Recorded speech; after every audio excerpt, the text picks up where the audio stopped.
अस्सलाम वालेकुम। मैं जवाद अहमद हूँ और हम अपनी नेक्स्ट अकाउंटिंग क्लास में मौजूद हैं। इस क्लास में हम स्टडी करेंगे what is the comprehensive definition of income and expenses at advance level.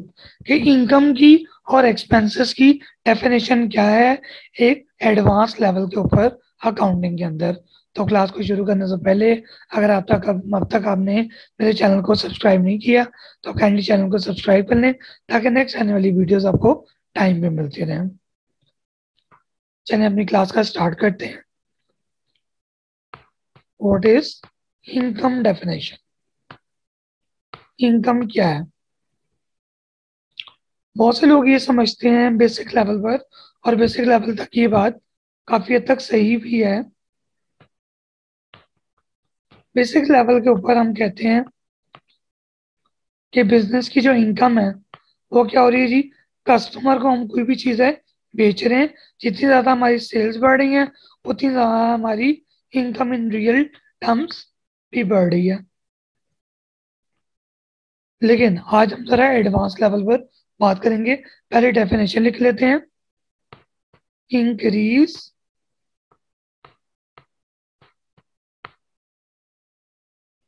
Increase in economic benefits during an accounting period in the form of inflows of assets,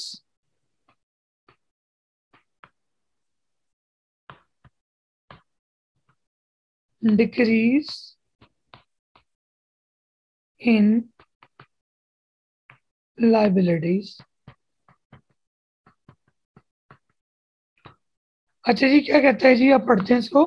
कहता है income का मतलब होता है बढ़ जाना इन इकोनॉमिक बेनिफिट्स। इदारे के पास जो वसाइल मौजूद हैं, जो रिसोर्सेज मौजूद हैं, जो कि एंटिटी को पैसों के लिहाज से फायदा पहुंचाएंगे, उन माली रिसोर्सेज के अंदर एक साल के अरसे के दौरान आने वाला इजाफा, जो कि किस शक्ल में हो? In the form of inflows of assets. या तो हमारे पास जो एसेट्स आ रहे हैं उनकी तादाद बढ़ रही हो, और या फिर डिक्रीज इन लाइबिलिटी, या फिर हमारी जो बिजनेस की जिम्मेदारी है, हमारे सर पे जो कारोबार के बोझ हैं वो बोझ कम हो रहे हो। तो वो कहता है इनकम को सिर्फ और सिर्फ ये ना समझना कि जो बिजनेस सेल कर रहा है वो उसकी इनकम है, बल्कि एक इदारे के अगर एसेट्स के अंदर इजाफा हो रहा है तो ये भी उसकी इनकम में इजाफा है, ये इसकी इनकम है। और अगर एक बिजनेस की लाइबिलिटीज के अंदर जो उसने लोगों को पैसे देने हैं, उन पैसों के देने के अंदर कमी आ रही है, यानी बिजनेस हम पैसे नहीं देने उन वेंडर्स के, तो हम कहेंगे ये भी बिजनेस ने इनकम कमाई है। तो इसका रिजल्ट क्या होता है? साथ ही रिजल्ट भी लिख लेते हैं। It will result in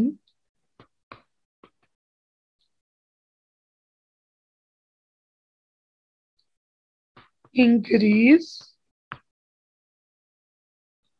of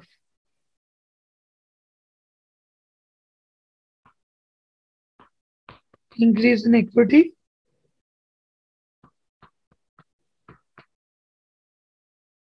other than contribution made by equity holders कह लें, या equity contributors, या by shareholders। तो क्या कहता है? कंपनी के या तो एसेट्स में इजाफा हो जाए या फिर कंपनी की लाइबिलिटीज कम हो जाए, तो इन दोनों चीजों को हम कहेंगे एक बिजनेस ने इनकम कमाई है। और उसका रिजल्ट क्या होता है? जब एक इदारे की इनकम बढ़ती है तो जो पैसे उसने ऑनर के वापस करने हैं, ऑनर इक्विटी भी क्या हो जाती है, बढ़ जाती है। तो इन दोनों के दरमियान डायरेक्ट रिलेशनशिप हो गया।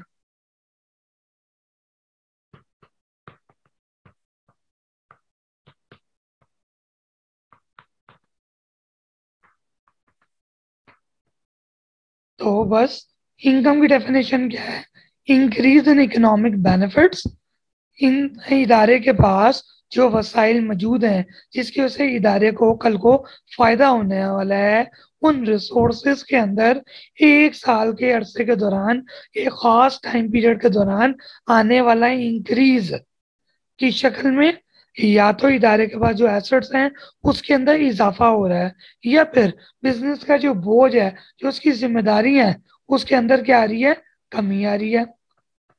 तो इन दोनों सूरतों के अंदर कहेंगे कि ऑर्गेनाइजेशन ने इनकम कमाई है, चाहे इनकम इन एक्चुअल हमें कैश में रिसीव हो रही है या नहीं रिसीव हो रही। इससे रिजल्ट क्या होता है जी, जब हमारी इनकम बढ़ती है तो हमारी इक्विटी बढ़ जाती है। इक्विटी का मतलब वो पैसे जो हमने कल को ओनर को वापस करने हुए होते हैं। लेकिन इक्विटी के अंदर आने वाला ये इंक्रीज वो इंक्रीज नहीं है जो कि शेयर होल्डर के पैसा डालने की वजह से बढ़ता है। यानी न्यू शेयर होल्डर आ गए या एग्जिस्टिंग शेयर होल्डर ने न्यू शेयर्स परचेज किए,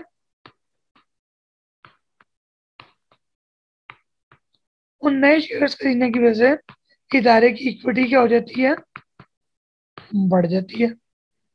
कहता है ये वाला चेंज नहीं है, नए शेयर्स की वजह से आने वाला इक्विटी में फर्क ही नहीं बात कर रहा, कह रहा है बल्कि जब एक इदारे की इनकम बढ़ती है तो फिर इक्विटी की अमाउंट बढ़ जाती है। तो इक्विटी में आने वाला फर्क जो कि इनकम की वजह से है, वो हम यहाँ हमने देख लिया। फॉर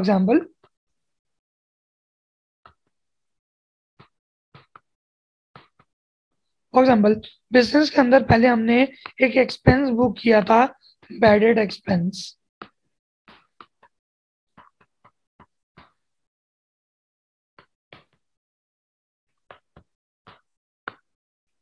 बाद में आपको पता लगा नहीं यार वो तो बंदा अच्छा है, वो तो हमारे पैसे दे गया, हम इसकी कॉन्ट्रा एंट्री कर देते हैं, बैडेड रिकवरी इनकम अकाउंट। असल में देखा जाए, बैड एड वाला जो बंदा है वो अपने पैसे असल में हमें वापस दे गया, तो यहाँ एक्सपेंस था, तो यहाँ इनकम कम हुई हमारी।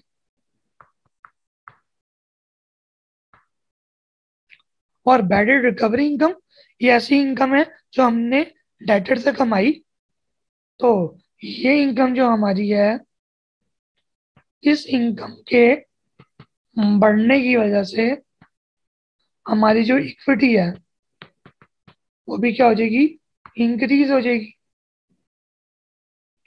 तो बस ये इनकम की डेफिनेशन दी, जो कि एक बिजनेस के अकाउंटेंट को सिखाता है कि सिर्फ और सिर्फ सेल्स को आप अपनी इनकम ना समझना, बल्कि अगर आपके पास बिजनेस के पास जो एसेट्स हैं उनकी तादाद में इजाफा हो रहा है किसी ट्रांजैक्शन की वजह से, या फिर बिजनेस की जो लाइबिलिटीज हैं वो कम हो रही हैं, तो हम इन दोनों सूरतों में कहेंगे एक बिजनेस ने इनकम कमा ली है।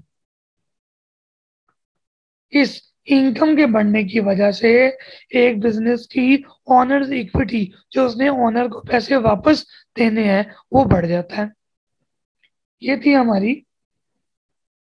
इनकम की डेफिनेशन। सेकंड चीज हम पढ़ते हैं एक्सपेंसेस, जो कि ऑब्वियसली इसका रिवर्स इफेक्ट होगा, यानी उल्टा होगा। पहले लिख लेते हैं, decrease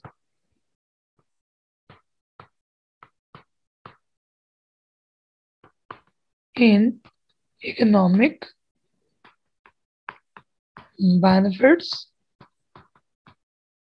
and during an accounting period in the form of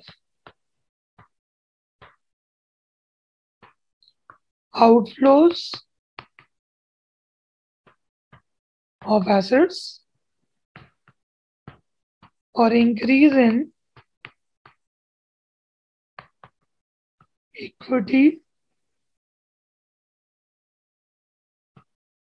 increase in liabilities. तो क्या कहता है?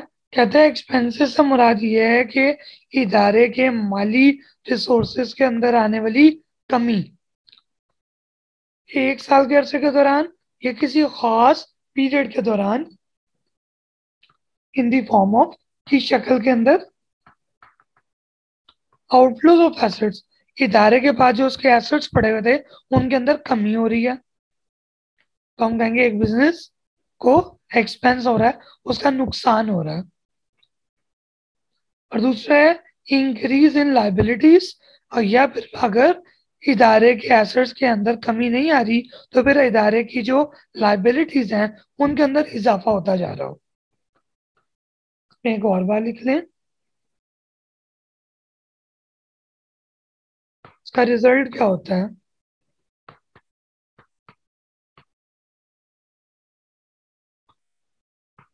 It will decrease equity other than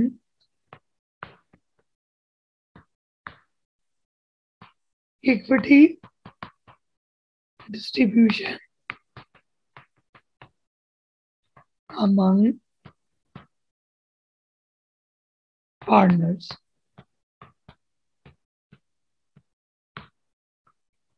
expenses का रिजल्ट ये होता है कि एक ऑर्गेनाइजेशन की इनकम क्या हो जाती है? कम हो जाती है। जब इनकम कम होती है तो उसकी इक्विटी भी क्या हो जाती है? कम हो जाती है। कहते हैं इस इक्विटी के अंदर वो इक्विटी की कमी ना ले लेना जो कि ड्राइंग की वजह से होती है। जब ऑनर बिजनेस से अपना पैसा निकाल कर वापस ले जाता है, कहता है ड्राइंग की वजह से जो इक्विटी में कमी आती है ना, इसको वो वाली कमी ना समझना, बल्कि ये इक्विटी में आने वाली कमी इनकम के कम हो जाने की वजह से है। इसका दूसरा मतलब है एक्सपेंसेस के बढ़ जाने की वजह से है। तो जब एक्सपेंसेस बढ़ते हैं तो इक्विटी कम हो जाती है। तो अगर हम समरी बना लें तो ये है कि इनकम के बढ़ने से इक्विटी बढ़ जाती है, इसी तरह एक्सपेंसेस के बढ़ने से इक्विटी कम हो जाती है। ये आपके मेन दो रूल्स बन गए, जिन रूल्स को आपने याद रखना है कि अगर इनकम बढ़ रही है तो इनकम के बढ़ने से इक्विटी यानी हमारा कैपिटल बढ़ जाएगा।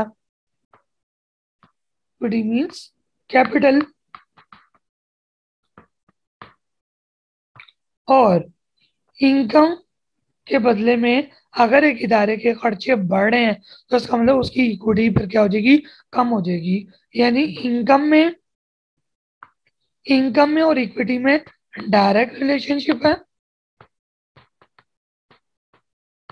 और एक्सपेंसेस और इक्विटी के दरमियान इनडायरेक्ट रिलेशनशिप है।